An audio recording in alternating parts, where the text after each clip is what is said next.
If you run a company or manage a team, hiring qualified people quickly can make or break your business. Imagine a position of need going unfilled for weeks or even months because you just can't seem to find the right candidate. When it comes to hiring, Indeed is all you need. Stop struggling to get your job post seen on other job sites. Indeed sponsored jobs help you stand out and hire fast. With sponsored jobs, your post jumps to the top of the page for your relevant candidates so you can reach the people you want faster. This makes a huge difference. According to Indeed data, sponsored jobs posted directly on Indeed have 45% more applications than non-sponsored jobs.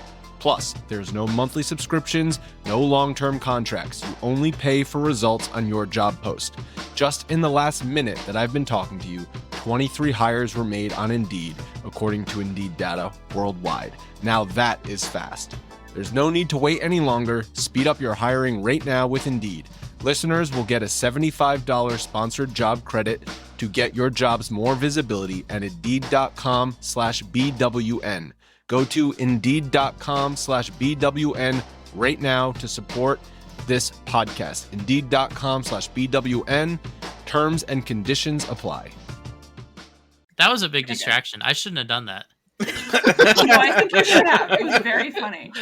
Whenever you click start record, there's an option where it's like intro video, and that's like the default intro video. So we could have like a customized intro video that starts every podcast. No, we could do like live shows in our StreamYard. Like we could have people, but then people would see our face. Fullcast After Dark in our StreamYard. No, Fullcast After Dark does this too, but we can block out our faces. That's fair. Yeah, just don't turn your camera on or something. But so I person over the camera. Put on a mask, or just be like Jordan refocusing his camera. Or wear a mask. Yes, the mask is also a good idea. I will have my mom make you all masks. No one cared who we were until we put on the mask. Okay, yes. If we ever do like a live show in front of people, I have this idea, right? Mm-hmm. It may happen in most of the people, actually, like everyone but me, unless you have something else you want to do, is just wearing like luchador masks. Yes, exactly. And then I come out. I have someone has drawn like the Sickos guy on my neck, and are you going to be Cody Rhodes? And I've like bleached my hair, and I come out, and I'm like, I thought we were doing a wrestling thing, and they were like, no, like it's just like you got it wrong, like that's how I would envision it. I am picturing all of us at the live show with like the Sicko face on a popsicle stick, and we're just holding it up in front of our faces. No, you know what we have? Like, you remember when you were a kid and you had like little crowns, or you made like little masks, or you just had the thing, like the one little strip of paper that went around your head and then staple to the side of your head. So it's just a circle mask like this. if I may add to Arthur's, where he comes out with the wrestling thing, he comes out and hits me with a chair, and then I'm just face down for the rest of the recording on the stage, with no mic near me, just selling it the whole time.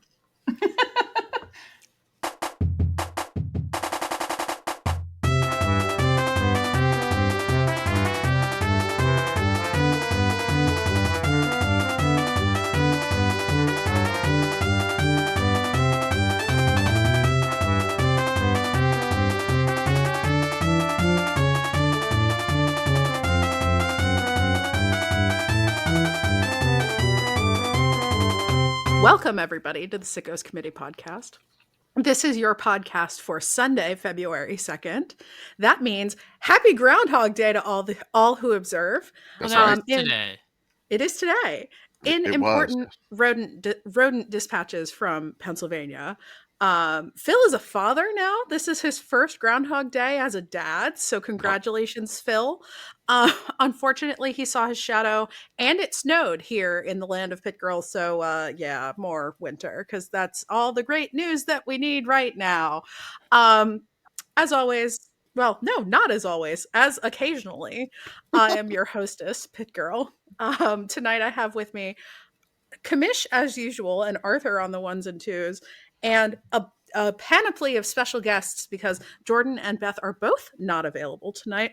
So alongside me and Commish and Arthur, I have Joey, Canada correspondent, Big Sky Brigit, and Andy, Corn Correspondent. Joey, how are you? I have a new title. I'm no longer the Canadian correspondent. I'm now the trade warrior. The Trade Warrior. Okay, that's fair. Okay. And this is not to do with any NBA news. Okay. Because my Raptors are not doing anything. Oh, I thought Jimmy Butler got traded to the Warriors, but okay. Jimmy Butler, I don't know that he's getting traded. I don't think so either. But whatever. The Trade Warrior. We'll get there. Can we just call you Joey? Your nickname is now the Tariff. See, there's a new tariff in town. There's a new tariff in town. This is why I tried to get ahead of it by calling myself the Trade Warrior. Okay. We'll do that. Well, I mean, this podcast costs 25% more to produce now. Yeah, and it costs 25% more if you live in Canada or Mexico. Oh. Sorry, listeners. Yeah. Sorry. Yeah, Taylor Elgersma is the Tariff. That he has claimed that nickname. Oh, somebody's claimed the nickname, the Tariff? He is the Wilfrid Laurier quarterback who got invited to the Senior Bowl and is getting NFL draft buzz for some reason. I couldn't tell you why. Well, he's big. They're trying to make Maple Josh Allen, I guess. I was gonna say it worked for Josh Allen. He was the quarterback, I think, for either the American side or the national side. I think the national side in the Reese's Senior Bowl in the third quarter. So I don't know. Threw one really good pass and then threw a couple okay passes and then sat down. Yeah. So whom among us? The first Canadian ever to play in the Reese's Senior Bowl. Untrue. He's the first quarterback. He's first Canadian quarterback. There was a wide receiver from Western in the 90s. I'm about to say quarterback, but okay. Sorry.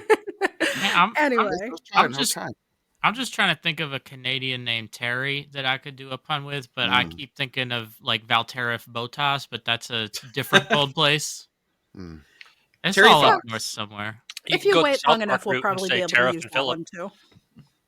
Tariff and Phillip? Is that what it is now? Is that what you just said, Andy? That is what I said. Okay. I thought I heard that. Okay. Not your friend, Brigit, buddy. how are you? I'm good. I had a joke about Tariff and the song from Arrested Development. If you remember the Discipline Daddy song, there's a new tariff in town. But now it's just Terrence and Phillip quotes. Just, I'm not your pal, buddy. I'm not your buddy guy. Not your buddy guy. I'm not your buddy friend. Not your ally friend. Not your trade partner guy. God, I'm not your state, buddy. Oh God, what type of timeline are we in here? This is so stupid. But okay, the worst one, the literal worst one. I mean, the only thing is like we're in the worst timeline, but we exist, so it's like. And she's still able to win the cookout clash. All right. Corn Correspondent, how are you? I am about 80% popcorn. Wonderful. And we'll get still back going. to that. More popcorn than More man. More popcorn. Oh, 5 gallons of popcorn. 5 gallons of popcorn is a lot of popcorn. It's a lot of popcorn. Look, man, that's a lot of popcorn. Popcorn correspondent. Anyway, there you go. There we go. Commish, how have you been? Good. My little one turned 2 this weekend. We had a nice little party, Minnie Mouse themed. It was very cute. She was thrilled. She had a great time. I survived that along with a visit from the in-laws. Doing great. Shout out to my folks that capped off this weekend just right for me personally. Thank you so much, Arsenal, for beating the shit out of Man City. Thank you. 5-1 victors. You saw what they did at the full-time whistle, right? Oh yeah, it was good. Classic. They played Stay Humble for Erling Haaland, who told Arsenal earlier this year to stay humble. And then Arsenal went ahead and humbled Man City. So we told them to stay humble. Thank you, Kendrick Lamar. You made a diss track for the English Premier League now.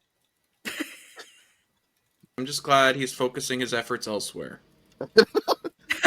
Yes. Don't not enough damage to the city of Toronto. Leave Toronto alone. Can he turn his focus inward? Maybe we could do some good. Yes, because nobody else is. Is anyone making Toronto claim Drake? We are now the weekend town. Just forget the idol existed. Okay, all right. There you go. Oh, I remember that. You're not supposed to. No, I'm just saying Canada's giving us corner gas. 2 different CFL teams called the Rough Riders, and a CFL team in Shreveport. I love Canada. And Gordon Lightfoot in the Tragically Hip. 2 out of the 3 things that the Commish reached for were from Saskatchewan, which is probably the most an American has thought of Saskatchewan in a long, long time. I love Saskatchewan. They are my. It feels like that's calling me. Yeah, I have always said that Hamilton is the Sickos Canadian HQ, but I could be convinced it's Regina. No, it's Lethbridge, Alberta. That's true. It is. No, Lethbridge is our villainous city. It's our weekend getaway. It's our Lafayette, Louisiana. Anyway, Arthur, how are you? Man, I'm exhausted. Like, let me tell you, last night I'm thinking, okay, I want to get a good night's sleep. I'm watching the Portland Trailblazers. They're wrapping up another win. They've won 6 of their last 7, by the way. And as the game is in the final few minutes, I'm like, okay, they're ahead comfortably. Like, I'm just, like, I have the game on. I'm getting ready for bed. I'm like, okay, like, surely nothing is going to happen in these last few minutes that will change that will be of any interest, right? Hey, maybe you like Chris Murray or, Ryan Rupert or somebody can get into the game and hit a shot, something like that, right? And then with 2 minutes left in the game, they the broadcasters, right? I mean, Kevin Calabro on play-by-play, they're kind of just doing the kind of chit chat of a game that's already been decided winding down. And suddenly they're we're seeing reports now that Luka Dončić has been traded to the Los Angeles Lakers for Anthony Davis. And it was wild to be watching a game while this news was breaking, because you could see people in the arena finding out. The cameras went from showing the game to anytime there was a break in the action, just panning around the stands and showing everybody on their phones. Yeah. They were they had, not just in the Blazers game. It was, I believe, Blazers Suns last night. There was another one. I think it was the Gonzaga and St. Mary's. Yeah, there were, that game was going on, and so basically they asked the announcers, I'm sorry, we just got they did the what we do on the podcast, which we break. Beep. That's right. They're like, Luka Dončić has just been traded to the Lakers for Anthony Davis. So forgive me, but for my own purposes and also for the purposes of our gentle listeners, I know that this is big news and I know nothing else. No, I mean, explain this is why, please. I knew we were going to talk about this tonight. So I was like, okay, I'm going to try to think of a precedent for this, right? A comparison, something on this level. Maybe I could think of an NBA version. Maybe I can think of, a version from college football that might translate better. And honestly, I cannot think of one. Luka Dončić, he is, I think, 26 years old.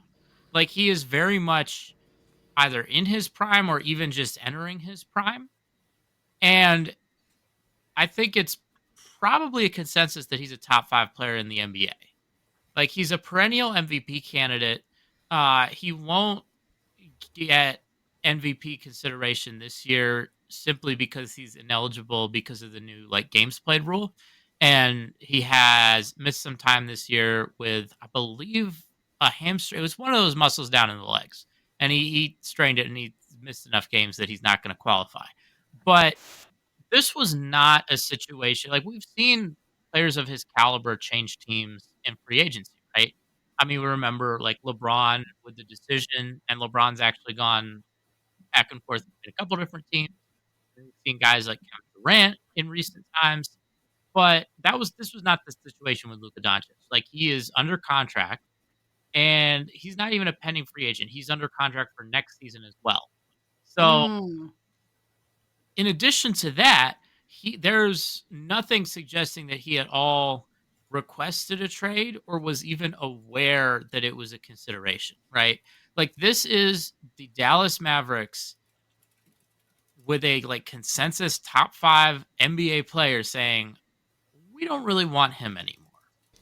Yeah, that was the big thing we heard, right? It was that it was actually the Mavericks who proposed this trade. Yes, no. Here's how crazy this. So this is like Alabama being like, actually, here, have Nick Saban, kind of. Well, I mean, Nick Saban was like the GOAT, probably, so not on that level.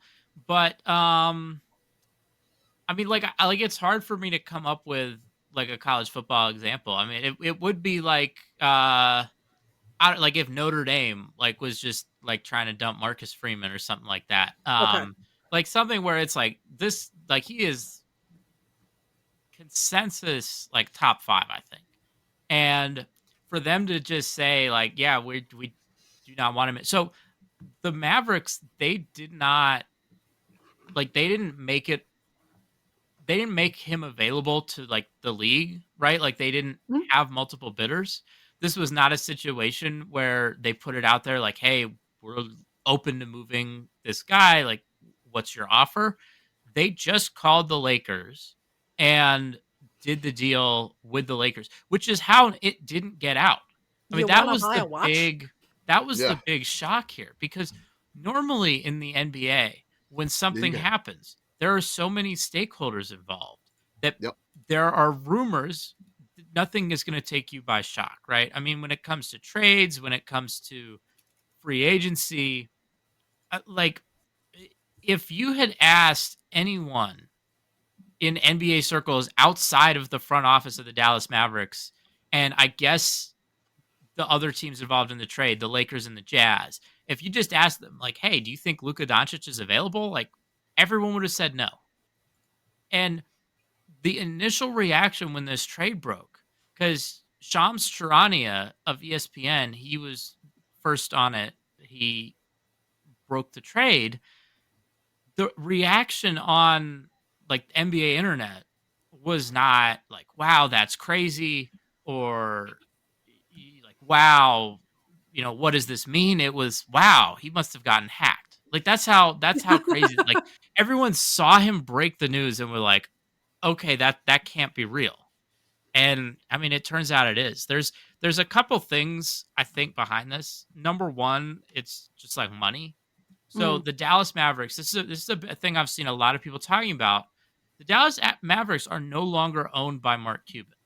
Right? I've seen a lot of people saying like, man, like what's Mark Cuban doing? Like Mark Cuban, why'd you do this? Mark Cuban sold the majority ownership in the team to the Adelsons in 2023, and he like basically the governor and like I guess like the VP, head of operations and whatnot, he was no longer involved in that. So he even on like a interview today, he's furious about this too. So it's just like people were blaming Mark Cuban, and I'm like, it's Mark like Mark Cuban is not involved, because like Mark Cuban had a thing that says like I'd rather get divorced instead of trading Luka or something like that, which is it's just something crazy to say, but yeah, he did not make this decision. It didn't seem like he was a fan of this decision either.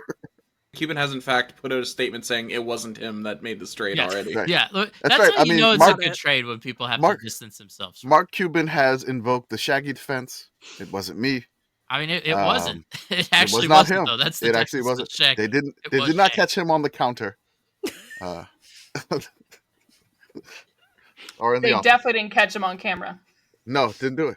This new ownership group for the Dallas Mavericks was, by the way, like the person who like put up the money, like actually like funded the team purchase.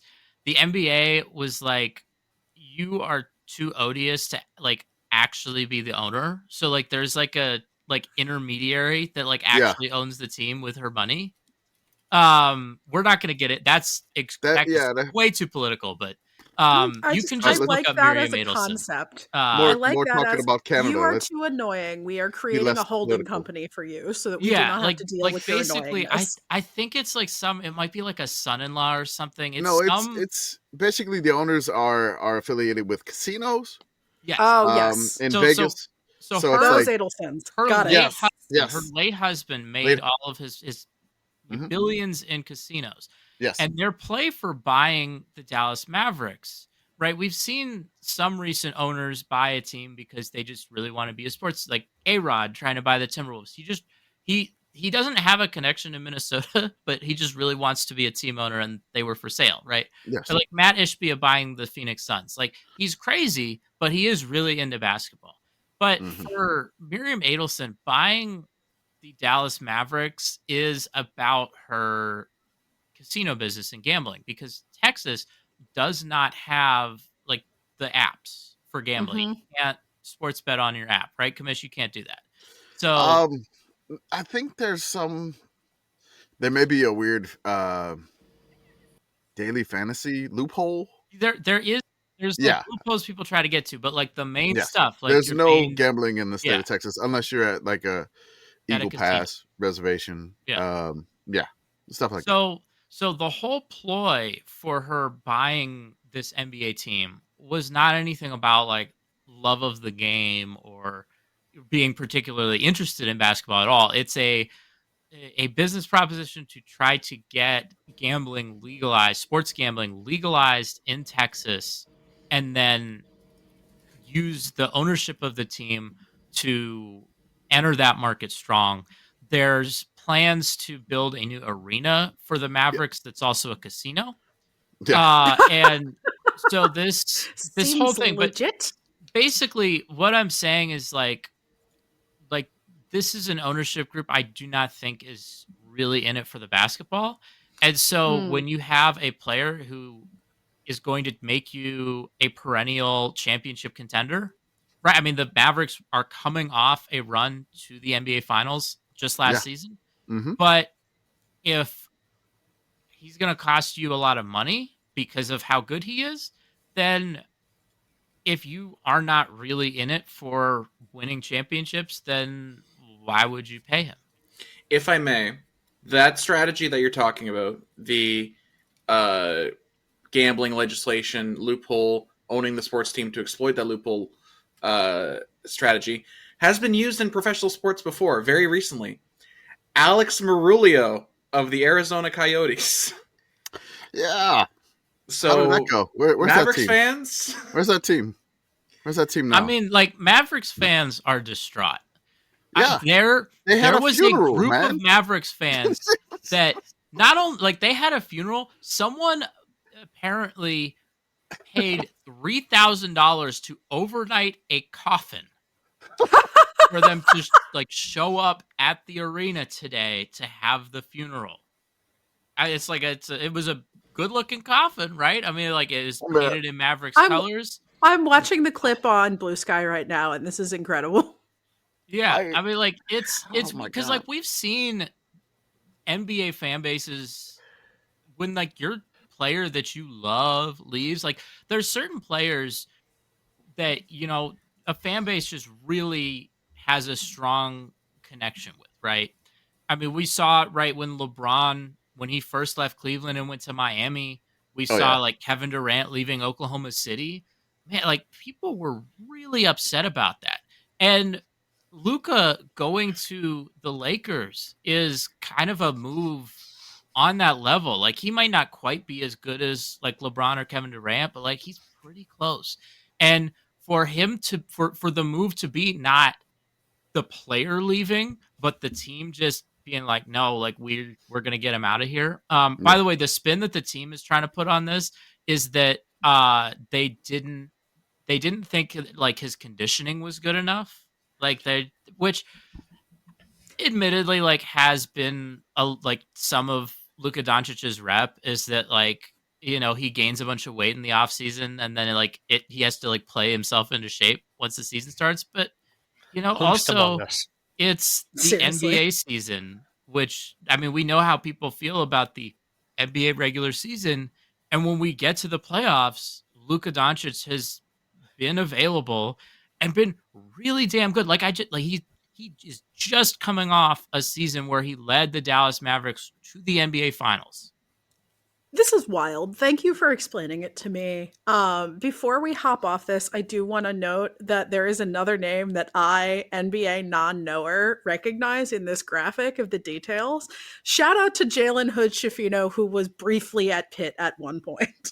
I remember him. I had no idea that he ended up in the league, but good for him. I love that that's the player you recognize in the graphic and not Anthony Davis, who like is a good player, but is not like a Luka Dončić ceiling level. Like I had to break this to. I was like talking to my wife. I'm like, hey, do you know who Luka Dončić is? She was like, no. I was like, do you know who Anthony Davis is? I was like, yeah, wasn't he like one of those in like the recent Space Jam with LeBron? And I was like, okay, yeah, my kid will watch that a lot. So she knew that, and I'm like, yeah, he was a former Pelican, and then now he's like, basically, I love. My favorite point in this situation is like Luka goes to the Lakers, but now Anthony Davis is back in the division with the Pelicans.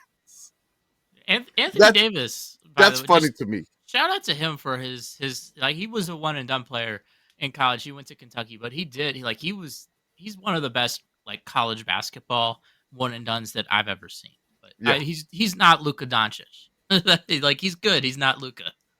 I would like to issue a self-correction, which is that Jalen Hood-Schifino committed to Pitt and then decommitted and played for Indiana. Okay. The other thing with Jalen Hood-Schifino, he is my favorite part of this trade because everyone's talking about the Mavericks and Lakers making this trade, and then just the Jazz, who imagine being the GM of the Jazz, where the Mavericks and Lakers are making this cloak and dagger trade, and then you get called in the middle of the night, hey, do you want Jalen Hood-Schifino in 2 seconds? I guess. What's going on? Oh, we're trading Luka for Anthony Davis. You guys are doing what? Yeah, just a prank call. Yeah, all the NBA fans, like everyone thought this was not serious. I mean, like, it just because of how baffling it is from the Mavericks' perspective, right? Yeah, I'm a Laker fan. I thought this was a joke. Yeah, I thought somebody was joking like the whole time. Lakers fans, a certain portion of the Lakers fan base likes to joke about like how they can get players because like the Lakers are probably like the most famous franchise in NBA history. Yes. There's a lot of glamour to playing for the Lakers. And so you have a lot of Lakers fans that love to just do like jersey photoshops. Yeah. You know, we'll talk about jersey photoshops in a second here with a completely different sport. But the other thing is just like when this broke, like it was after midnight Eastern. Like it was like 12:30 I woke up, I'm like, a.m. Yeah, I literally I went to sleep and then I woke up because my kid's been sick off and on. I woke up, I checked my phone, and I genuinely almost went to pinch myself because I'm like, same reaction I had this morning. I'm like, the kiddos wake me up, and I'm like, yeah, I'm not getting coffee. I'm like, okay, we got to figure out what's going on for breakfast, and I'm looking at my phone, and I'm like, are my eyes working? Like it's just like the best part of the morning was seeing people just waking up and going, the Mavericks did what? The Mavericks did what? Like I was waking up. I was waking up like, okay, that really happened. I kept blinking.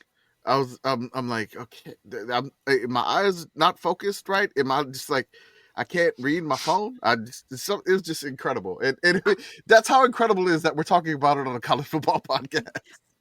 I think I got a brief glimpse into what like college football Saturday on the internet is like for normies. Yeah. Because I just woke up and I looked at my phone and I was like, what the fuck is this? Every single Dallas everyone is talking about it and I don't know what it means. Right. And half of people are like super shocked and the other half are like going to walk into the ocean.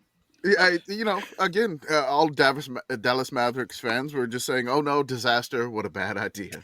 Oh yeah, that was my experience because I was still awake for it, and just seeing all the people reacting, I had to search to even find out what they were talking about. What is going on? So, like what Pitt Girl said, now I know how the non-football fans feel on Saturdays. Yeah, all right. When we all shout doink. It was like the big thing that made it such a shock was that no one knew it was coming. No, like there were no signs at all, and it came out. I was listening to an NBA podcast, and it was Zach Harper. He does a podcast called Emotional, And he said that because he's like an NBA writer for The Athletic, he said that he'd just taken like want to say he said it was like NyQuil. And then like the trade hits, and he's like, "Oh, I gotta write like a thing for The Athletic." Some ZZ Quill. He was taking the ZZ Quill melatonin. Shout out to that. That gives me some crazy. Dreams. I don't remember what it was, but he was just saying, and like legit, he was like, "Yeah, like this is the most surprised I've been about NBA news outside of like Kobe, like when he passed away." I mean, like normally. There's someone that there's talks, like smoke, and it's there's a rumor somewhere. I remember like something. I've been a Lakers fan my whole life. I remember when the Lakers got Shaq and how big that was. That still doesn't feel like on the level of this. No. Speaking of basketball and of the college variety, good our segue. Corn Correspondent went to the most important college basketball game of the evening, Saturday, in Omaha, Nebraska, when Omaha took on the Denver Pioneers. you got a little corn in your beard. A little popcorn in that beard. I saw that. Listener, yes, please know. I know you can hear it, gentle listener. But just to paint a picture for you, our beloved Corn Correspondent is wearing an Omaha t-shirt and eating popcorn out of a 5-gallon trash can with our logo on it. 5.5 gallons. We didn't tell him that. We snuck in an extra half gallon. I did. Do crimes. Do crimes. Right. Half gallon of popcorn for sure. When you're media, you're just better than everybody else. So you get that extra half gallon. Don't let this shit go to your head now. All right. Oh, my head is so big. Yeah, because it's full of popcorn. It is. I know. That's right. I mean, if it's warm in that room, you may explode with all the popcorn you've been eating. Jesus Christ. So, as we discussed on the previous pod, Omaha was going to have, bring your own trash can night, 5-gallon trash can night, and get like 5 gallons of popcorn. And so I was like, okay, I'm going to credential. I'm going to get him credentialed. I'm going to ask for it. And Omaha was thrilled. I have never seen an SID respond faster to an email than the one that we sent.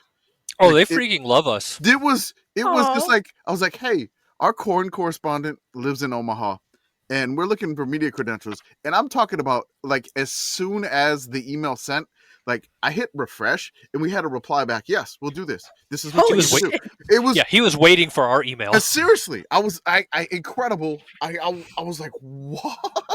Like normally when I send stuff off, it's just basically like I'm throwing up like Hail Marys. Mm-hmm. Like I'm just throwing passes up into like triple coverage and maybe they say yes or maybe I complete one. But like this one happened and I can't believe they responded so fast and like, yeah, we love you. We love your coverage of our coach doing the after game celebration wins with the garbage can. So like after Omaha would win a game, the head coach celebrates a win by assistant coach. The assistant coach celebrates a win by attacking the garbage can. So they had another one here. And so, that's funny on social media. We already followed like the Summit League and Omaha basketball. But like that's stuff that we love. Like just having fun with the game. Like, yeah, you're in Omaha. Yeah, you're in the Summit League. Yeah, again, doesn't matter. Live it up. You're in college. You're having a great time playing college basketball, Division I. Go have some fun with it. And we love that, especially on Sickos CBB and also the Sickos committee. So also Sickos on Ice because the coach from Letterkenny would do that. I think that's where the inspiration comes from. That was the running gag where after every game, the coach would attack the garbage can. It would. So that's amazing.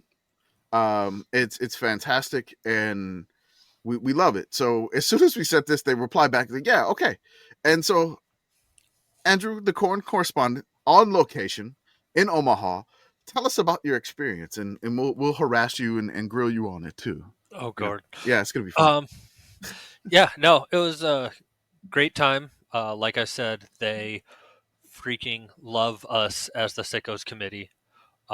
Just walking down into the media row, like behind the benches, everybody, I'm not going to say everybody, nearly everybody else in the media was stopping whatever they were doing to talk to me, which was super surreal because we're a bunch of idiots, new media, and like the Denver sports radio, Tyler Mon, he flagged me down and he was chatting with me. I gave him a couple stickers, took a selfie with him. But yeah, he was super excited to see us. I stopped Coach Brown as he was coming off the court after they were doing their warm-ups or shoot-arounds. He was headed back to the locker room. I just stopped and asked him if he would sign my trash can. And yeah, he super appreciative. He knows what we do. He loves us too. Just everybody there. And then doing laps like at halftime, just around the concourse during the game. I don't think I will ever get used to people saying, "Hey, are you that Sickos guy?" Look, man, it's weird as hell. Like I go to places and I'm like, just call me Commish. Like it's just like right. Call me this. Like this is my title. This is my made up title for my made up thing that we made up on the internet in the middle of the this is nothing but surrealness. And to be able to do something like this for fun is incredible. Yeah, and I know, like, I was asking for that. Like, I would even say, this is what I'm wearing. I'm wearing this hoodie. I'm wearing this hat. Find me. Shout me out. I'll give you a sticker. But still, it felt weird every time saying, like, hey, Sickos. It is surprising every time someone actually shows up when we do that. Yes. Right. It's crazy. There were people tagging us in Instagram. They're like, I got a sticker from the Corn Correspondent. I'm like, yeah. I'm like, here we go. Let's do this. It's incredible. Yeah. So definitely super appreciative of the University of Omaha. Would love to come back anytime. Like, it doesn't even have to be a special promotion. Just I would love to come back. Basketball, hockey, soccer, baseball, whatever sport you have. Like, if you want me to come, I'll be happy to be there. Yeah. Omaha has a curling program, I think. Ooh. They do. I don't know if the school does, but like there's an Exarban curling club, which I don't know if it's tied to the school or not. But yeah, like as I posted, there's curling rinks right next to the basketball court, like same building. And yeah, I'm gonna say also Creighton and Lincoln. I'm around too. Yeah, we definitely we appreciate it. He wrote something for our, I guess, no longer Substack, switching to Beehive, which I think I'm going to put that out to. I'm going to try to get that set up for Wednesday. If it looks like it's pronounced Beehive. Beehive? Beehive. Beehive. It's Beehive. Beehive. That's right. Totally. Beehive. But yeah, we're making a switch from Substack to Beehive or Beehive. Beehive. Beehive. Is the editorial position of this podcast effective now that it's pronounced Beehive? I think you just have to put as much on it as you can. Beehive. Folks, really I really wish you could have seen Arthur's face there. That was good. It looked like he put his whole ass into that. I thought he was about to sneeze. His face made a shape that I've never seen a human make before. Yeah. I can't even it was impressive. I got a question about the popcorn bucket, right? Yeah. Mm-hmm. What do you think is a more iconic novelty popcorn bucket? Okay. The trash can, the sub 5 gallon trash can, or the Dune Part 2 little sandworm thing. Could you have brought that into the game if you bought that? I don't know. Yeah, I would have. I think it'd be obscene. I feel they were pretty loose on their definition of a trash can. Yeah. Okay. There was one guy that had like a small one you would have for your bathroom, and he basically had the popcorn in it, and if he wanted popcorn, he was sitting on the sidelines. He would just step on it, and it would open it, and then he would grab popcorn. I'm like, this dude is amazing. Well, if you bring one with one of those lids, then the popcorn will stay fresh. It does. Exactly. Totally. And it's not going to spill when you move it around. See, I was thinking if you bring Arthur's holding up his Venom commemorative popcorn bucket, I was thinking of the Nosferatu coffin. That was also a good one. I don't think I ever saw that one. Oh, it was a very, very good one, but you couldn't get it anywhere. I tried. Yeah. I was not able to get the Dune Part 2 one. I did get the Venom. Yeah, I didn't get the Dune one either. Popcorn. I use this for trick or treaters. They get to reach into the Venom popcorn bucket. I put an image of the Nosferatu popcorn bucket in the chat. Oh boy. Okay. I would say it has more of a treasure chest vibe. I was going to say that looks like a treasure chest. A thing that I learned, by the way, like when I got this Venom popcorn bucket, is that when you get the novelty popcorn bucket at the theater, they don't actually put popcorn in it. They give you the novelty popcorn bucket like wrapped in plastic and then just give you like a regular bucket of popcorn. Kind of disappointing, I think. It is kind of disappointing, but I'm sure they don't have the like dishwashing infrastructure you would need to put the popcorn in the bucket. Anyway, in other news, and we touched on this earlier, I'm just going to read the quote coming to you from @RedditCFB. New transfer quarterback Fernando Mendoza's official photo on Indiana's roster is currently his head photoshopped onto Grant Wilson's body. And it really is, you can tell, the arms are exactly the same. It's the same. It's so ridiculous. I am impressed that they changed the number. Yeah, the number looks pretty good, but you can still tell that it's the same because the arms are identical. It's just like it. Yeah, the arms are identical, but like the face is just. I don't know who like found this, but I think it's like somebody named @Gumbo. It looks like it was at Squirrely Ninja who originally found Okay, this. at Squirrely Ninja. Okay. Totally. Good handle. That is a good handle. That is a really good handle. I mean, maybe like Fernando has not made it to Bloomington yet to get a new photo, and so they had to make do with what they had. Good effort, I would say. They really didn't do a good job color matching his face. And Thank his you. arms. I was just about to say, like, we haven't talked enough about the fact that his face is about 6 shades lighter than his arms. So, burn and dodge exist. You can use them. Do a little radial gradient. You can make it happen. I mean, he looks like he went to Sephora and they gave him the wrong color match for his face. And he has no there's no shadows on his face. No. But there's shadows and like proper like lighting and shading on his torso and arms. This is why we have the photographer on here. I wonder where the face picture came from. She knows all of it. The face. I think that's his Cal headshot. Maybe. Like, do we have a Cal headshot? What if he'd just been outside a lot wearing a mask? Like we could tie it back into my luchador. I was gonna say like the luchador, yeah. Yeah. What if he just been I outside? found this Cal headshot. You know, no sleeves but a mask, and then that's what that turns into. Is that it? What if he was just like, I don't know if any of the listeners have been to Korea, but where I lived in Korea, it was right next to Gwanaksan, which is a mountain that everybody loves to climb. And the ajumas, the aunties, would wear these huge visors that just like come out to here and protect your face while you're hiking. And so no sunburn, no nothing on the face. I wonder if he's just a secret ajuma. He has extreme farmer tan. Like look at the picture I just put in there. Like a really big ass hat. I got the picture of Fernando Mendoza from Cal, and I just put that in the chat. Yeah, I think that's the same picture. It seems like it's the same picture. Yeah, he's making the same face. Yes. And it's not just that his face looks like that. Yeah, it's the same. They just basically took his Cal headshot, photoshopped him out of the Cal suit and tie, and put him in. The weird part is like in the Cal headshot, he's not like, I don't know, maybe it's just like a trick between like of the difference between the torso and the face, but he's still lighter in the photoshopped one versus the Cal headshot.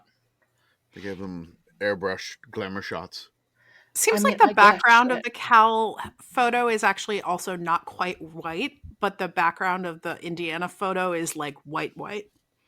Yeah, like that's close enough that somebody just took like lasso tool or magic wanded around the back of his head, just real easy, and just took out the background, right? Like it's the same shit you can do for like passport photos when you're taking your own, like get it on a close enough to white background, and then you can either burn and dodge or you can just magic wand, make it white in the background. I don't know how somebody goes through and goes, yes, I'm happy with this, when there's such a stark difference between head and body. Like even we have like a placeholder, Right. Even we, the Sickos Committee, have higher graphic design standards than this. With my brother in Christ. I would say Jordan does, not me, because I am not that good. All right. I was gonna say we is a strong word. I don't think I'm doing this. Hey, bud. Jordan's got better. Like sometimes I'll just mash stuff together on my phone when we need something really quickly, and Jordan is unavailable. So the era where Too Fast Too Sickos was just posting Nicholas Latifi jersey swaps. Don't go back and find those. I did not do a very good job. Right, but there's a difference between what we do, which is glorified shit posting, and this. Yes. Glorified?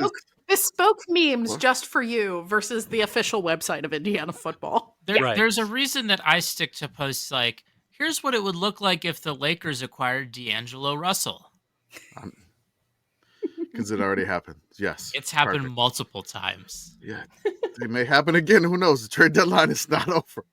Well, they just traded him away, so I don't think legally they can get him back. Legally, they can't get him back somehow. This offseason, though. Who knows? Jimmy Butler for D'Angelo Russell somehow winds up on the Lakers. Uno for uno. Right. So we have one more thing that I want to hit before we do the podcast business. And that is that Mike Gundy now has an official succession plan. Yes. Courtesy of our a friend of the show, Brendan Marcello. Mike Gundy has a reduced buyout, $15 million through 2027, $10 million in 2028. He will be involved in his future succession plan. And the reworked contract came on the heels of pushback from Oklahoma State's Board of Regents at a meeting in early December. There is a screenshot of some legalese below that basically says, employee agrees that employees' duties and services to the university include participating in good faith with university succession planning for the next university head football coach. Also, going to continue to do fundraising and all that good stuff and do all of that in good faith, which is interesting. I like at the end of this, director understands that employee's primary responsibility is football duties as the head football coach. Employee understands that fundraising is an important obligation of every head coach in FBS football. Yeah, there's a lot of traces of arguments in here. Tell me that Mike Gundy said, no, I don't want to talk to the fucking donors again, without telling me that Mike Gundy said, no, I don't want to talk to the fucking donors again. I personally love the inclusion of the words good faith in there, because I think that there was a thought in the back of the AD's mind where he's going to sit here in 2028 and go, all right, I'm leaving, and you are hiring Brian Schottenheimer. Like, or no, they're just they're gonna come with like a list of, okay, these are some potential candidates that we'd like to interview. We know your contract is up, and he's just gonna torpedo the whole thing. Yeah, like the smooth transition, like the bit at the end. Yeah, with an identifying, evaluating, and developing a successor for employee's position, as well as facilitating a smooth transition to each successor. They know he's going to fuck this up. Mike Gundy out here insisting that they hire his son, Gunner Gundy, or as we have called him on the podcast, Sonner Sunday. I just like the idea of a bad faith succession plan. Like, just kind of like, man, who would be a really joke response for who can replace him? I've never seen the show Succession. Is there, like, I just want to watch Succession, but combine it with Lone Star, or is it Yellowstone? It's Yellowstone, not Lone Star. Yellowstone. Yeah. Just so I want a combo. Lone Star is 911. Yeah. I want a combo of Succession and Yellowstone for the Oklahoma State job, and I've watched neither show, and so I don't think it will work. But in my head, this is what I want to happen. Adding a third show I haven't seen. That sounds like the plot of Landman. Yes. I do know Jerry Jones is on that one, so there's at least some football connections. Yes. Okay. I think that Taylor Sheridan probably will have you covered at some point, because he is making so many damn shows for Paramount Plus now. Okay. Mm-hmm. Okay. Like it's sort of like a monkeys with a typewriter typing Hamlet situation, where I think like Taylor Sheridan is going to end up making this show. The thing that I've heard him referred to as white people's Tyler Perry. Yes. I can't remember where I heard it. I heard it on, I want to say it was on like a Channel 6 Live, and Spencer and so Holly apparently this, the it's story, never left my head.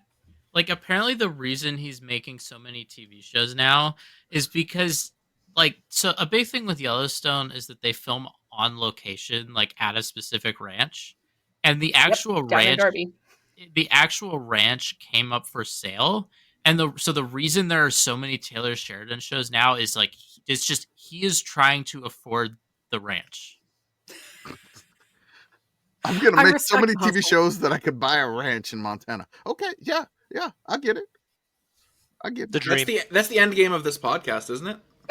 Speaking of doing enough things so we can afford to buy something, podcast business. Podcast business. Segue! Yeah.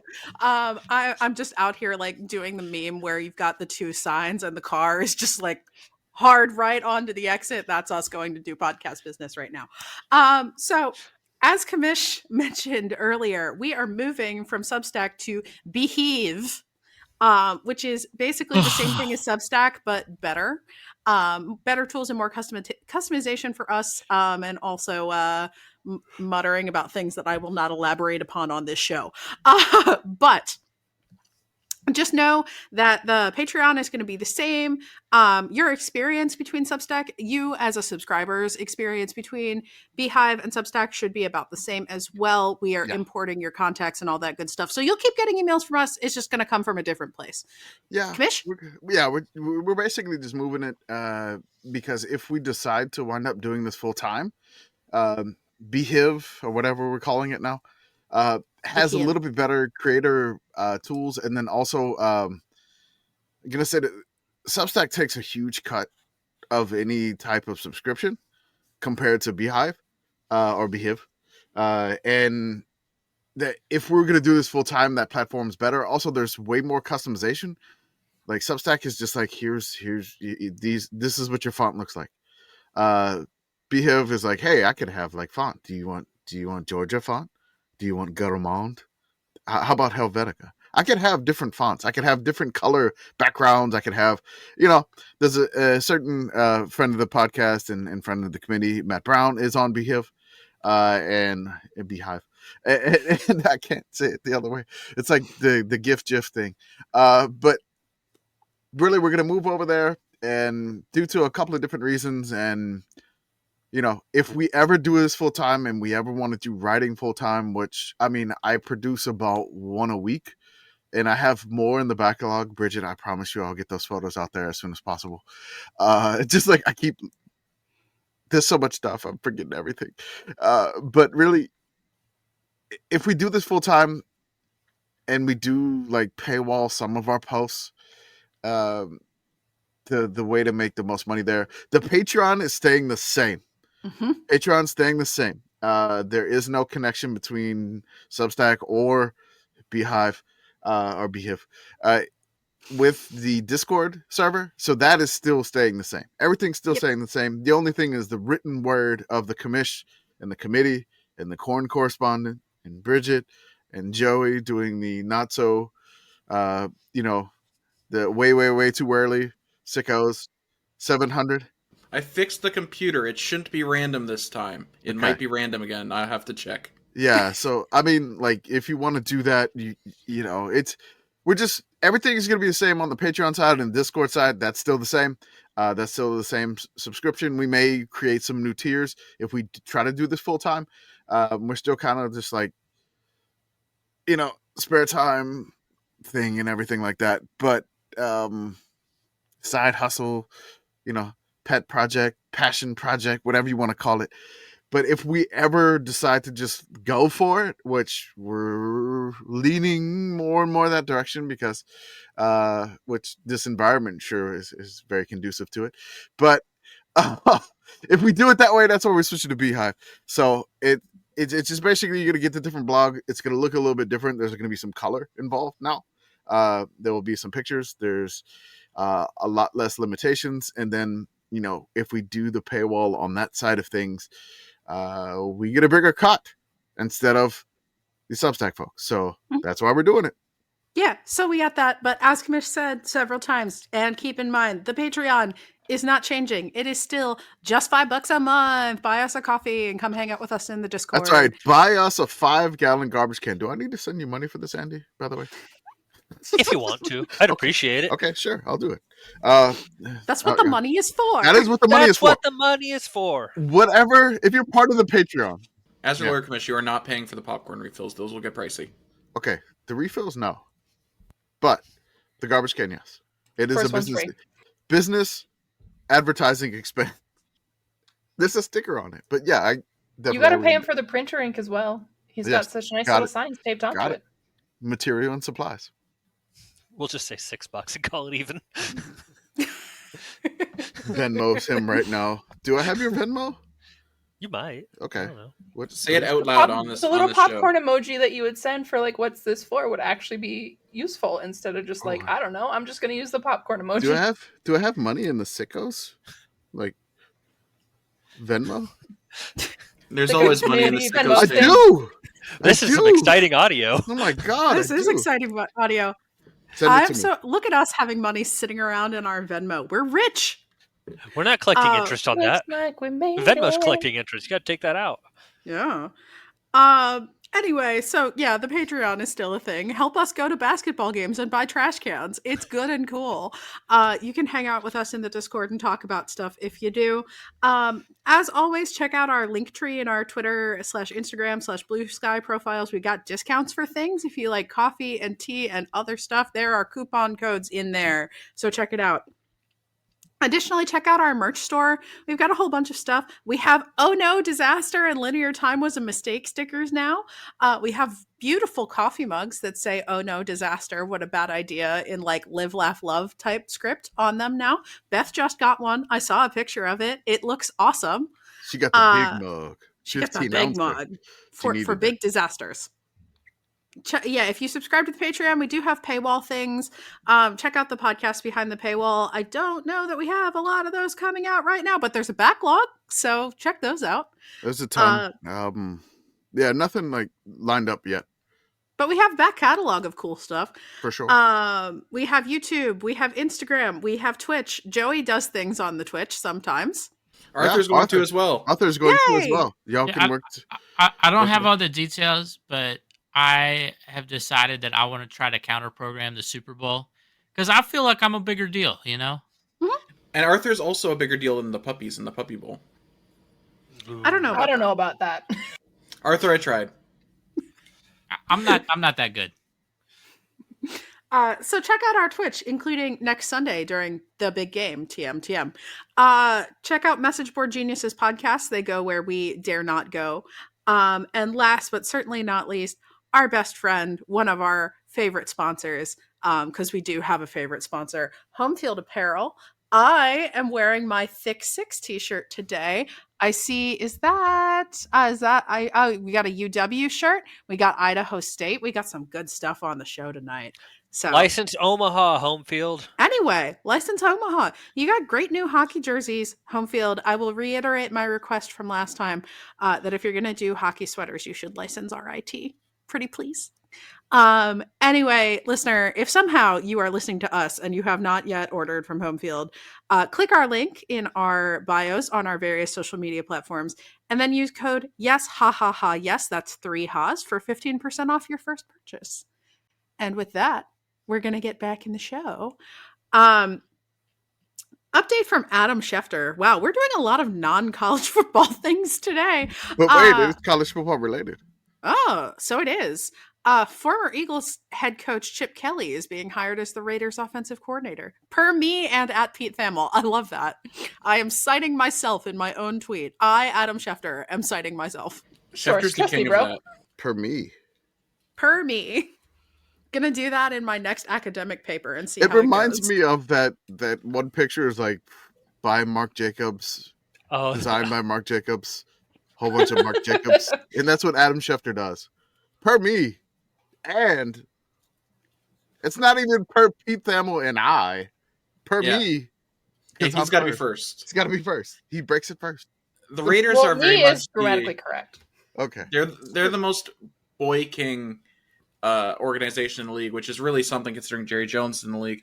But every move that the Raiders make personnel wise is really a move you could see like a 19-year-old playing Madden making, and this I think is one of them. Okay. That's Chip Kelly. I remember him from Oregon. He was good at Oregon. We can bring him to the Raiders. He was good. Yes, exactly. Right? In the NFL, he was good with the Eagles. Yeah, maybe.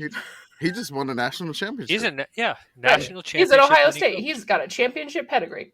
He's someone I've heard of. Me scrolling through the free agency list and be like, oh, I know that name. Now I have TJ Hushmanzada as my stud back. Shout out to the Oregon State Beaver, TJ Hushmanzada, along with Chad Ochocinco, the dynamic duo that beat the shit out of Notre Dame in that Fiesta Bowl. We bring up Chip Kelly and we talk about Oregon State because we are Beaver diehards. It's champion Chip Kelly. This is who we are as people. We do have a Sickos CBB update as well. Oh, yeah. Shout out to Mississippi Valley State. Our Delta Devils have a win against a D1 opponent. They beat Arkansas Pine Bluff. Yes. That is number 363. Mississippi Valley State is number 364. Yes. But they're not, because they won. That makes them number 363. That's how math works. That's correct. The funny thing is, like, these were the two lowest rated schools in what they have Ken Palm in Division I. So it was the bottom of the barrel in the SWAC. It was the Arkansas Pine Bluff versus Mississippi Valley State. Everything that Mississippi Valley State tweeted about this, the basketball team, they tweeted about it, got like over 2,000 likes. And I looked at their profile today, and they retweeted us like a bunch. And I'm like, okay, thank you so much, Delta Devils. MVSU's admin is a total sicko. He has been all year. It's been awesome. Their broadcast team is just like two students. Like two students that go to the school there, and they're amazing. They're fun to watch. We love student radio. This broadcast was on like YouTube only. It was like a stream only, and we had to tweet the stream. Like, hey, everybody wants to watch this one. This is how you watch it. And everybody watched it. It was a thrilling 79-76 win for the Delta Devils. Shout out to them. I'm happy. I love when they win games. And there was an article that they had. It was like Mississippi Valley State. All they do is have a program is to make money. Like, they take all these beatings, and the whole point is just to make money for the school, which is just like, when they Kent win, State football of basketball. Yeah, it's like when they win a game, it's a landmark occasion. It is something to celebrate, and we enjoy it. And very, very happy. It'll be in Mississippi, partying all weekend long, I'm pretty sure. Hell yeah. Yes. In other Sickos CBB news, Idaho State has taken the lead in the race for King Spud. Is that why you're wearing the Idaho State shirt? That's right. The Idaho State, I have Idaho shirts. I have Idaho State shirts. And this was basically the reason why I'm wearing this, is that they took the lead in the race for King Spud, which I love that the football teams play for the Potato State Trophy, the thing that Brigit got the photograph in person. The giant like wood potato that they made. But the King Spud is just something. There's a home field shirt for this too. There's a King Spud home field shirt, but it's a ridiculously odd trophy, and they even had it like on the scorer's table. Ooh. Like during the game. I like that it gets to watch the game. Yeah, like King Spud is like watch who they're in Pocatello, and then King Spud's on the scorer's table. It's just watching the game. Yes, Giants, battle for my amusement. Essentially, it's just let me see if I can find the photo, because the Big Sky had tagged us in it, and we were like, "Oh, hail King Spud!" Because you got to hail the King Spud. That's true. King Spud has a interesting face on him. Yeah. Where he looks jolly is, I think, the best way to put it. A jolly potato. Yeah, here it is. I found it. It's here, and it's perfect. And it's just basically, I'm going to throw it in the chat. It's so ridiculous. I know if you're listening to the podcast or whatever, but I love King Spud. Join the Patreon. But yes, as you can see, he's just chilling. He's quite. It's like, He got a his most eyebrow cromulent basketball game. If a potato could put a hand over the mouth and do the that's what King it's Spud is very doing. like 50s like claymation, like Pearl Ives, whatever. Like just those like old claymation faces, very stretched out, very exaggerated. Yes. I love him. It's great. I love it. And I love King Spud. I'm glad they brought it back. And I'm thrilled that like Idaho and Idaho State, since Idaho came back to the Big Sky, dropped back down to FBS dropped back down to FCS from FBS. This kind of rivalry like basically has rekindled itself, which is great, even though they're like separated by a 9-hour drive in the same state. Because Idaho's a weird, gigantic state. Western states aren't real. No disrespect, Big Sky Brigit. Just what no, are you it's doing okay. That big?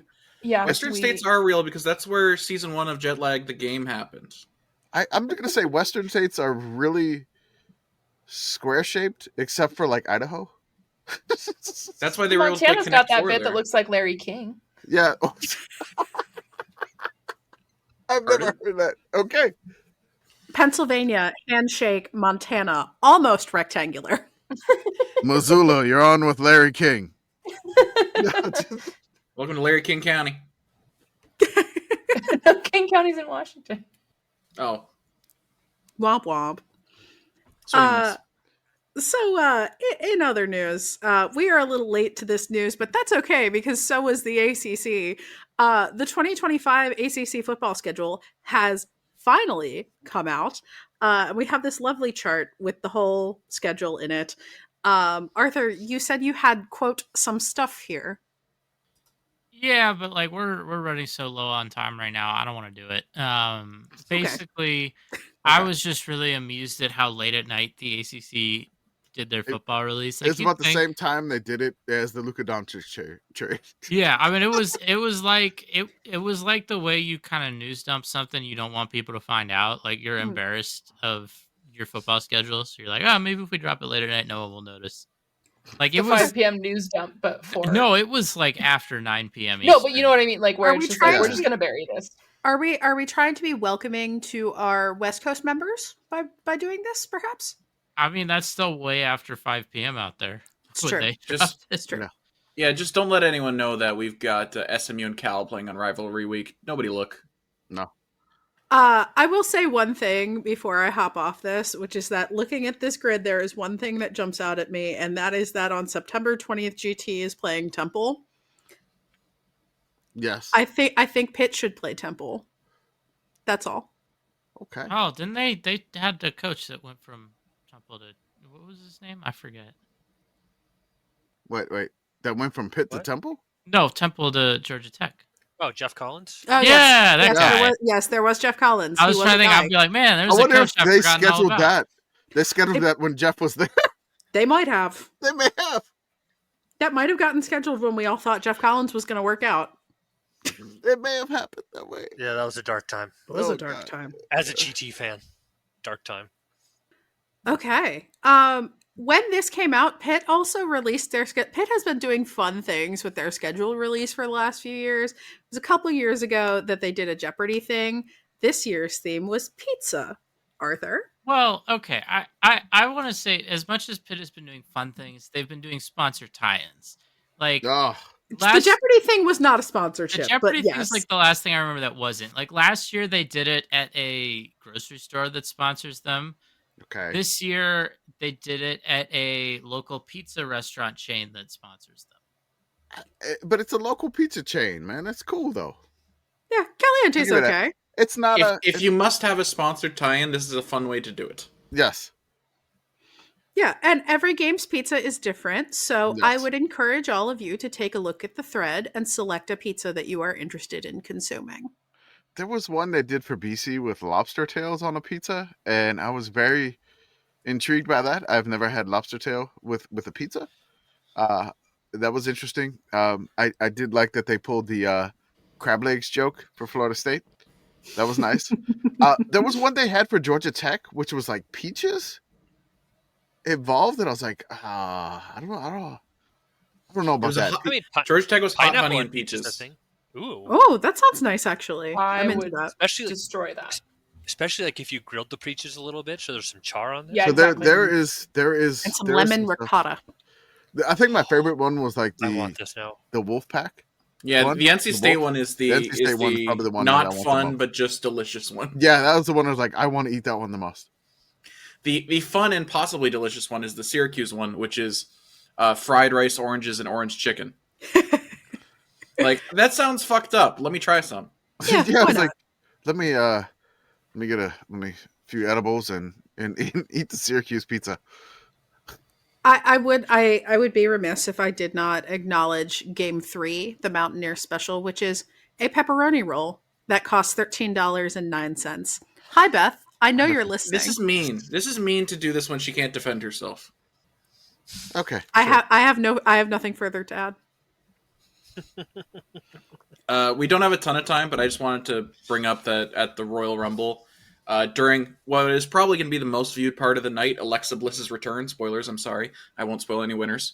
But Alexa Bliss's return after a contract dispute, someone in the crowd is holding up a sign that says, "Natty or not, still 1890 days since OSU beat Michigan." I respect this. Critical support to this level of hateration. This was in Indianapolis, by the way. Mm-hmm. The home of the Big Ten championship. It showed up like multiple times on the broadcast as well. It was so good. Well, I mean, that would just make sense that Ohio, because when was the last time Ohio State's been in Indianapolis? Like, ooh, they didn't make it this year. That's right. It's true. It's been a Because they while. lost to Michigan. That's true. Okay. Very true. Yeah. Last but certainly not least, to end the show tonight, we are bringing back we have a new long form bit. Hopefully this works out. Yeah, hopefully this works out. We have a new thing that we are calling, courtesy of acronym extraordinaire Danger, the Conductor Series. Yes. Combing old newspapers detailing upstart college teams on railways. Train good, car bad. That's right. Commish. Go ahead. Yes. All right. So we have the Conductor Series, which this may be the only entry, or there could be more.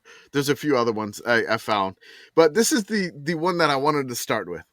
So I've been fascinated by. This year we had the Atlantic Coast Conference, having West Coast teams join basically an Eastern and Central time zone conference. The same with the Big Ten doing the same thing. So like folks in the Pacific time zone are now joining like Central and Eastern time zone teams. And I'm like, okay, when has this happened before in our history? Mm-hmm. And it really doesn't happen too often. But back in the history, there was no planes. Back in time, in the beginning of college football, there were no planes. Big if true. Then there was planes. You could only fly maybe a little bit in Kitty Hawk and maybe I think Dayton, Ohio claims Wright brothers also, but you couldn't really travel by plane until maybe the 1940s for college football games, and those were not great flights. So a lot of the travel before the 1940s happened on trains. So I got really fascinated by this. I don't know why, because I love trains, and for God's sakes, give me some trains to travel on in Texas, but it probably will never happen. Not getting political here, but really, we already talked about Canada enough. So I wanted to figure out. Don't get me started. Yeah, don't. We're gonna bring the trade warrior down to the trains. But I wanted to figure out. I'm imagining Mad Max, but on trains. Yes. Continue. That's yes. right. Yes. Is that TM, really TM? Is that really the trolley problem? No, okay. That's the name of the movie. Oh. Mad Max, the trolley problem. It's just the Doof Warrior on the caboose, just up there with. Yep. So the guitar. Are we just remaking Snowpiercer? Is that what we're doing? Okay, sure. Work it out. No, but this is Hot Snowpiercer. Yes. Oh, okay. Snowpiercer. Australian Snowpiercer. Yeah. Okay. Sandpiercer. Ooh. The Outback Onslaught Piercer. No, whatever. It doesn't matter. So what I wanted to figure out is I wanted to find like the most ridiculous long train trips that teams had to take in these early periods of the 1900s to play a college football game. So the first one that I found, which, I did a little bit of digging, but this is what I'm going to start it with. So this was the second ever Rose Bowl. And there's something that I'm going to annotate already at the beginning of this is like, I'm coming back to this section in time, not for another Rose Bowl, but what happened in between the periods between the first and second Rose Bowl. Because the first Rose Bowl, Michigan won 49-0. Then the Rose Bowl people were like, hey man, this football game sucked. We're not doing this anymore. The game was replaced by chariot races from 1903 to 1915 until the second Rose Bowl, which was in 1916, because football was a flop due to Michigan beating the shit out of Stanford 49-0. That is such Tournament of Roses energy that I don't even know how to begin to unpack it. So I won't. There is like 14 years of chariot racing that I'm gonna go over at some point in time in this offseason, but I don't want to get into it right now. Well, keep in mind too, this was the era where people got seriously injured playing football and people died. And they decided, you know what's better than this? Roman chariot races. Ben-Hur, that's right. Notoriously safe. I just like to think that, you know, the tradition of overreacting to one blowout is like, oh, we can't do this. We got to get rid of this whole thing. That's right. Like, you know, that didn't happen this year, right? That didn't happen this year after Notre Dame beat Indiana in the playoff. Gotta blow this all up. It's over. We got to reseed. It's done.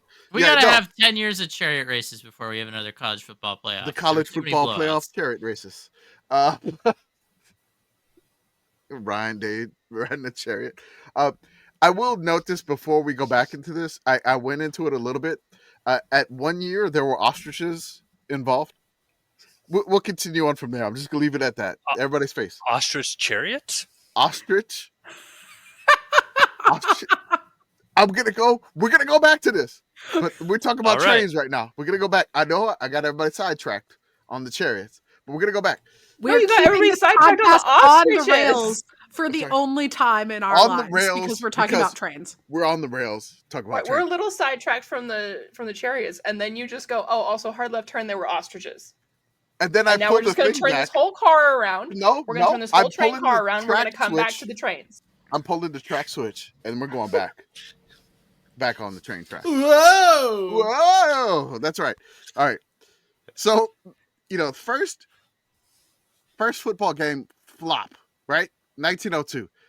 1916, they decide to bring it back. Who do they bring it back with? Who do they bring the Rose Bowl back with? Two super football-based schools. Washington State and Brown University. Woo! All right. Two schools alike in dignity. Mm-hmm. Two schools alike in dignity. Wazzu, the Ivy of the Palouse. Yeah, okay. Palouse, yeah. Brown, the Wazoo of the Ivies, you know. Brown? No, that's probably Dartmouth. Not wrong. Yeah, that's 100% Dartmouth. That's definitely Dartmouth. Everything Jordan has told me, yes, that is Dartmouth. Okay. So both of these schools have to get to Pasadena for the Rose Bowl. Now, they're not playing in the current Rose Bowl Stadium, which is no big deal, whatever. They will eventually, you know, once they update a couple of more Rose Bowls, and it's fine. But these two schools are ridiculously far away from Pasadena. Wazoo has to take a 4-day train trip, and Brown has to take the longest train trip known to man at the time. Football team will make longest trip for single game on record. Now, before you get to yelling about me about Swanee, like Swanee stopped and played games. Mm-hmm. All right, this is like the one ridiculous train trip they had to make to play one game. Swanee was stopping every day to play games in 1899. This is 1916, 1915, 1916 at the end of it. So, yeah, this is ridiculous. Wazoo's 4-day train trip, I'm just going to tell you what they had to travel to get there. Basically, they went from Spokane, then they went down to Portland, to the San Fran, Sacramento area, and then they got to Pasadena. Mm-hmm. All right, I'm not going to go into too many details right now. Brown, 6-day train trip. Brown is in Providence, Rhode Island. 6-day train trip. I'm just going to give you the route here. They go Providence to Chicago in a day, which basically They either went Providence, Boston, Worcester, Albany, Syracuse, Rochester, Buffalo, Cleveland, Toledo, South Bend to Chicago in one day, or they could have gone to Providence, New Haven, New York, Philly, Pittsburgh, Cleveland, Toledo, South Bend, and Chicago in one day. Hector, we need one of those Indiana Jones maps with the red line. Yes, we can do this. I like how we're going to get a thumbs up from Hector here. Then Hector, can we do that? Yeah, okay. Hector, let's do it. He's here all the time. Then I know he loves when we talk to him directly during the podcast. He loves it when we clip this. Then Hector, now put a video of yourself in the clip. Yes. Give a thumbs up. That's correct. Hector is now on the train going from Chicago to North, Omaha, Denver, or Hector could have gone from Chicago to Kansas City to Denver. Hector is on the train drawing the line as he goes. Then the train goes like Kramer painting the lines on the highway. Yeah. The Brown train goes straight south to Santa Fe, stops in Albuquerque. Then it goes Albuquerque to Flagstaff, then to LA and Pasadena after 6 days. That is their train trip across the entire United States just to play this one game, which is ridiculous. So Wazzu and Brown, they both leave on December 22nd. Mm-hmm. Now, Wazzu's going to get there earlier because I told you it's only a 4-day train trip. So this is Wazzu's trip here. They go from Spokane, essentially, to Portland. They stop in Portland, Oregon, and they practice. So Wazzu's practicing in Portland. But their coach, Coach Dietz, Lone Star Dietz, which we've talked about on this podcast before, yes, is that he's practicing and he's kind of like a hot commodity at this time. Like Wazzu has made this Rose Bowl.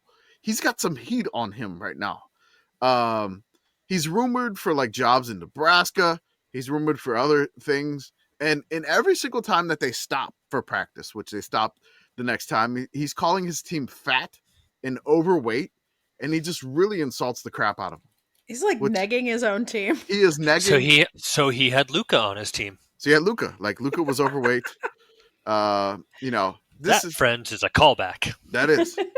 So basically, Coach Dietz had offers from Nebraska, Wisconsin, and Cal. So basically, he's going towards where Cal is on this train trip.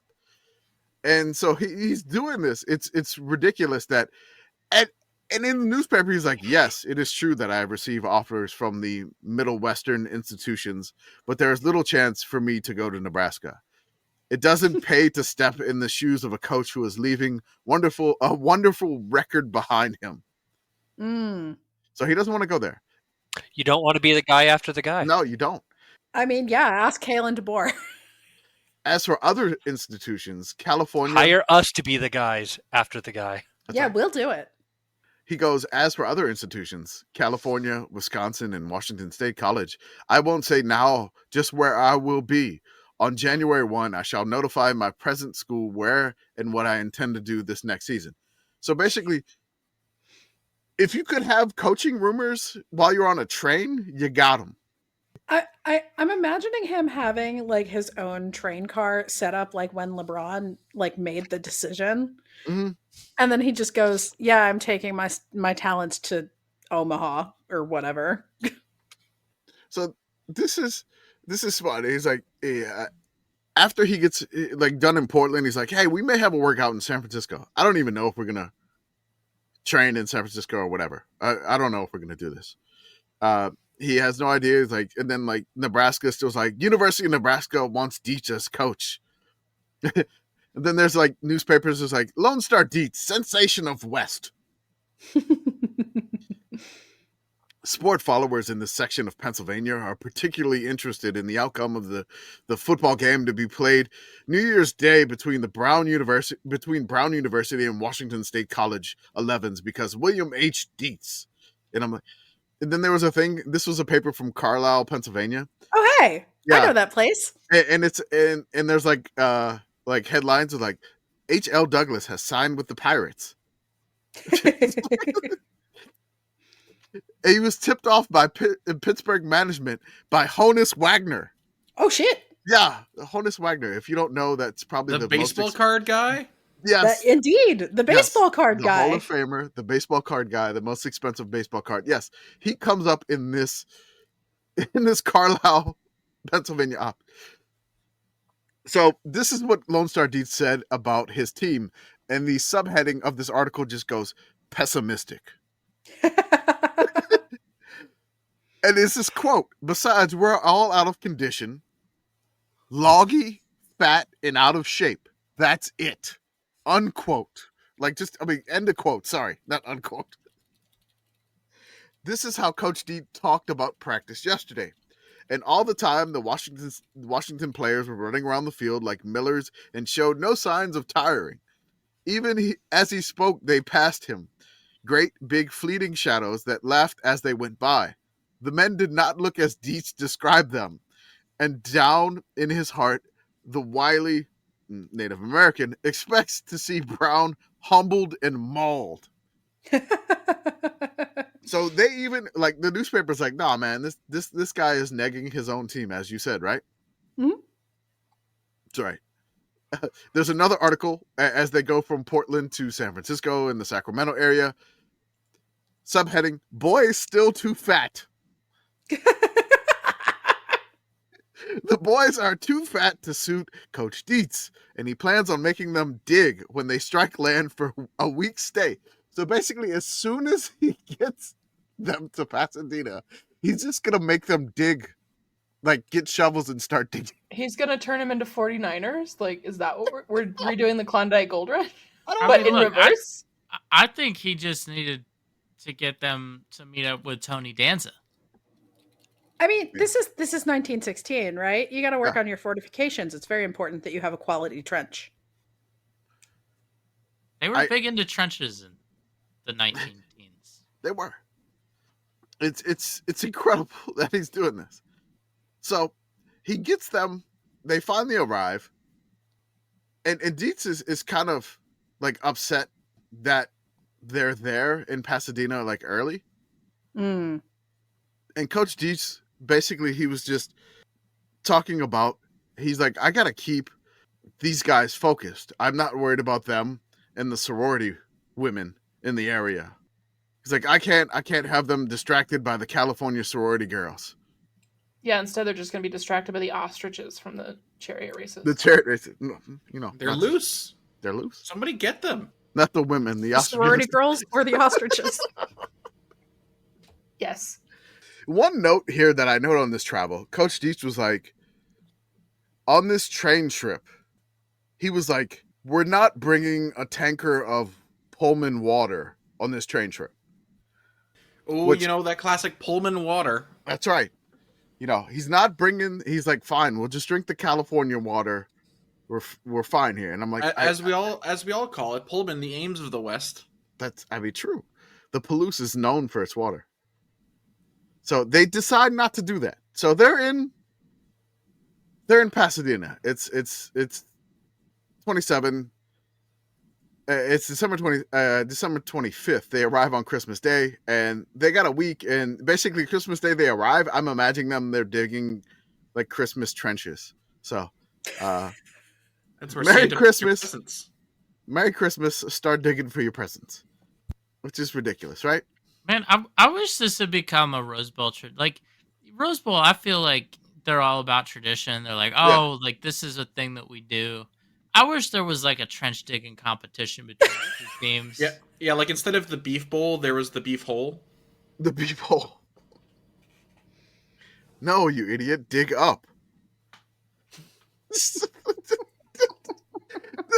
I'm uncovering this, and like Dietz is worried about. He's called his men fat, and he's worried about sorority girls distracting his men. Whatever, it's fine. Let's go to the Brown side of things. Now they're in Providence, Rhode Island. Their coach decides to bring a tank of Rhode Island drinking water, which I'm like, this is a 6-day train ride. 6-day train ride. I'm like, you've probably got to bring your own drinking water because you're going to be going through the mountains and the desert. There's not going to be plentiful water whatsoever. You got to do this. So Brown 11 starts for the coast. Football team will make longest trip for a single game on record. The fun thing here is like they're going to make 1-day trip and they're going to make it to Chicago. So I'm like, okay. So they go Brown 11 starts for the Coast. And then I found another article. It says Brown given great send-off. Football team starts for Pacific Coast. Plays Washington, New Year's Day in Pasadena, California. They plan to catch a bear on the journey as a mascot. What? I just saw that and I was like, oh, please, God, please read that part. Yes. I have so many questions. I have so many questions. Like, hey, they're going to catch a bear on this journey as their mascot because they are the brown bears. Mm-hmm. Yes. I mean, just we're going to put a wild bear on the train. We're going to Seems like a great idea. No, we're going to catch a wild bear and then we're going to put it on a train. Yes. Yes. They're calling it the world's best idea, actually. Yes. That's why they got into an Ivy League school. All those good ideas. For real. Coach Robinson said the team was in excellent condition, not overtrained, and that the rest from continuous practice on the long journey will benefit all hands who have worked hard in practice. So this Coach Robinson, hey, my team's in good shape. The other coach, they're fat, they're lazy, they're loggy or something. I don't even like it. Just you're bumps. You're all bumps. They're a bunch of bumps. Case study in the power of positivity versus the power of negging. Who shall win? So somebody does not have a growth mindset here. No. So they go and they make it to Chicago. So whatever like direction they make it to Chicago, they practice in Northwestern in Evanston. Because Chicago's where the Bears are, right? That's correctly where the Bears are. The Chicago Bears. I don't even know if the Bears existed at this time. Did they? They did not. Maybe this is where they got the name from. They were hunting for bears with Brown. So they practice in Evanston in Northwestern. They do a practice. And then a bunch of Brown alumni who live in Chicago entertain the team. The Brown University football players en route to Pasadena. They stopped. They rested here today, and they were guests of the alumni of their college.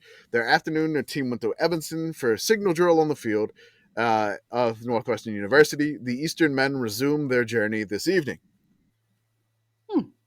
So I'm like, okay, then that is on the 23rd. Then the 24th, they're not doing anything. They don't stop. They have to go all the way to Denver, and then for Denver, they go straight south down through Santa Fe to Albuquerque. They stop at Albuquerque on Christmas Day. Albuquerque Christmas Day, coach is like, hey, one team is digging trenches. The other team is making them practice in altitude. And the Albuquerque newspaper says altitude proves trying to Brown football squad. So Coach Robinson thought their team was in shape, but not in the Albuquerque altitude. The Brown players were forced to slacken their pace at times to allow the effects of high altitude to wear off. Players in training all season unable to keep up fast gait continually. Practice at University of New Mexico. They can't do it. They still say that they're going to try to catch a bear. They still haven't caught the bear. They haven't caught a bear. So they have from Albuquerque to LA to try to catch a bear.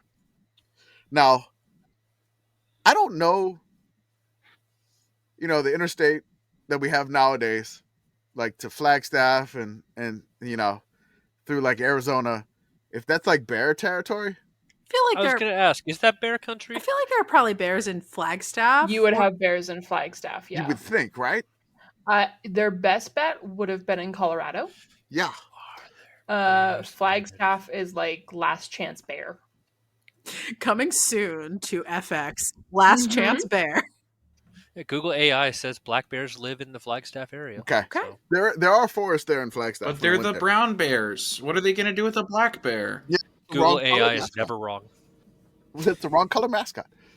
Well, there's dyes for that. We're going to bleach the bear. Yes. They capture the bear, and then they bleach the bear. I mean, they are going to LA. Maybe they got some, hair product. True. Some bear dye. That bear's going to look good. Pause. I just want to give credit to Brigit who said bear dye. Nice work. Thank you. Appreciate you. That was a very good one. I couldn't let that one slip. So they're done with practice in Albuquerque. They don't stop at all for the rest until they make it to Pasadena on December 27th. So now both teams are there for the Rose Bowl, the 1916 Rose Bowl. The funny thing about this game itself is that the game was supposed to be played in Tournament Park, which is about 3 miles from the current stadium. And that was the first site for the 1902 edition. I'm not 100% sure about the chariot races where they took place. But there are some articles here that there was some inclement weather that happened. And the field conditions at Tournament Park were awful. And there were thoughts and rumors, plenty of rumors, they were going to cancel this game. I'm just imagining in my head that you took a 6-day train trip across the country and then a 4-day train trip across the country. And due to some rain, they decide to not play the Rose Bowl. Like, as the mindset of them not playing this game, if I was a Brown coach or player, I would have just basically been incensed. Like, we're playing this freaking game. Yep. Like, we're gonna play this game. Wazoo, same way. This guy had me digging trenches on Christmas Day. We all playing this game. And so they played this game. They played it. And really, Wazoo, the fat Loggy boys, won the game 14-0. So Brown took a 6-day train trip across the entire country, and they got shut out 14-0. And we learned that negging is more effective than a growth mindset. Commish, don't write that down, please. It was the trenches. I mean, the trenches, that was key to winning look, man, in the 19th. They were properly fortified. Maybe it was that they didn't catch the bear. Yes, that was the problem. So Brown, we need a bear. Got the bear. You had to catch the bear. Brown never got a bear. We never indicated that they caught the bear. We don't know if Brown had 22 players to start and then they were missing one because I was the bear say, maybe they were also player. too focused on the bear. Like, they were too focused on, we were going to catch the bear, we didn't catch the bear, and then it's mind games. It's in their head. Was there any indication that they ever actually saw a bear in the first place? Or was this, they didn't even find an actual candidate? So I went through the newspaper archives, I went through the yearbook, I went through so much to try to see if they even attempted to catch a bear, and I could not see anything. I could not find anything. And I don't know if this was just basically removed from the archives, that one of the Brown players tried to get a bear and was unsuccessful. I don't know. Maybe that affected the Brown team. I just saw this in the Wikipedia page, so I don't know if this is true, but after the game, the Washington State players stuck around and were extras in a movie playing Harvard football players. Yes, they were. How did Brown get another loss to Harvard out of this? Yes, it was great. I mean, they probably dug a trench for the folks on the set, and that's why they got this here. So yes, Wazoo. This is Wazoo's only Rose Bowl win, by the way. Of course. Yes. So Wazoo, next time you go to the Rose Bowl, you got to dig a trench. Get the got to take the train for 4 days first, and then dig the trench. 4 days to Portland, to like the San Fran, Sacramento area. There you go. That's a shorter trip than Via Rail now. Like, good for them. Yeah, it's pretty much to be overnight a real from country. Seattle. Yeah, it's overnight pretty much from Seattle down to San Francisco. Although with all the delays that happen on the Cascadia line down to the California Zephyr, it could take you 4 days. Then you just got to go dig some trenches. I did some mapping out nowadays, which Brigit already did the one for Seattle. Basically, you can get to LA in like 2 days max from Pullman. And then I think it's about 3 days from Providence, 73 hours from Providence now via train. Yeah, that sounds about right. You would probably go from Providence to Philly to Chicago via Pittsburgh, and then across the country from Chicago. Yeah. Yeah, it depends on if you want to go up and take like the Empire Builder up, or if you like try to go.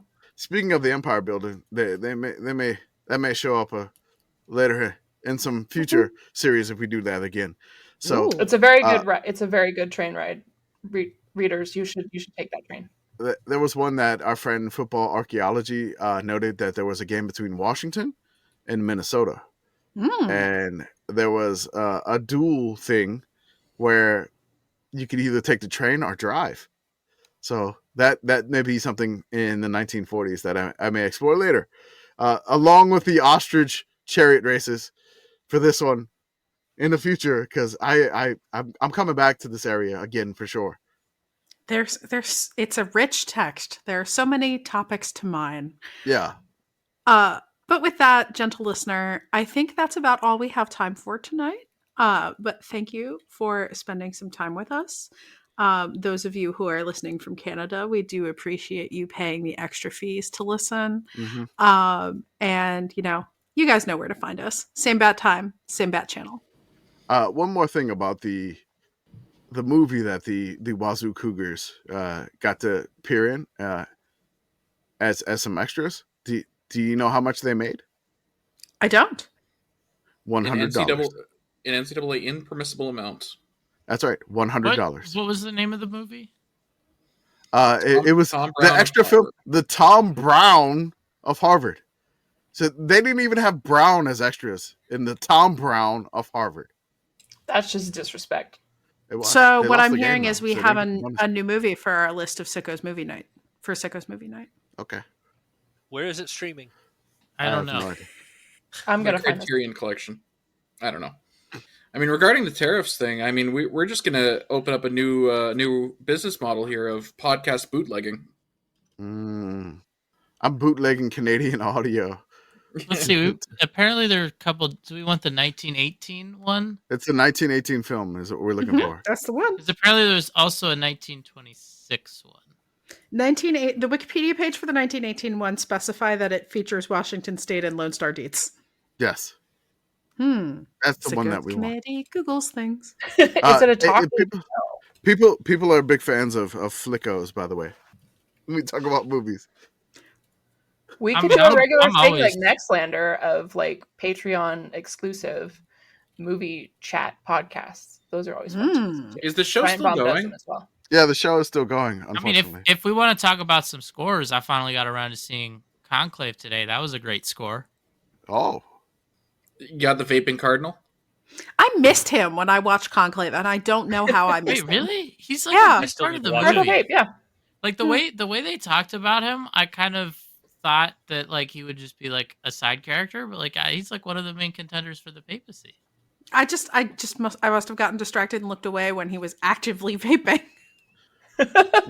One final note I want to leave you on the 1916 Rose Bowl to give you some stats here. Washington State had 313 yards rushing. Brown had 74. Washington State's total yards was 313 yards. Brown had 86. Washington State's passing line on the day, they were 0 for 2 with 2 interceptions. So what I'm hearing is Washington State was really good in trench play. They won in the trenches.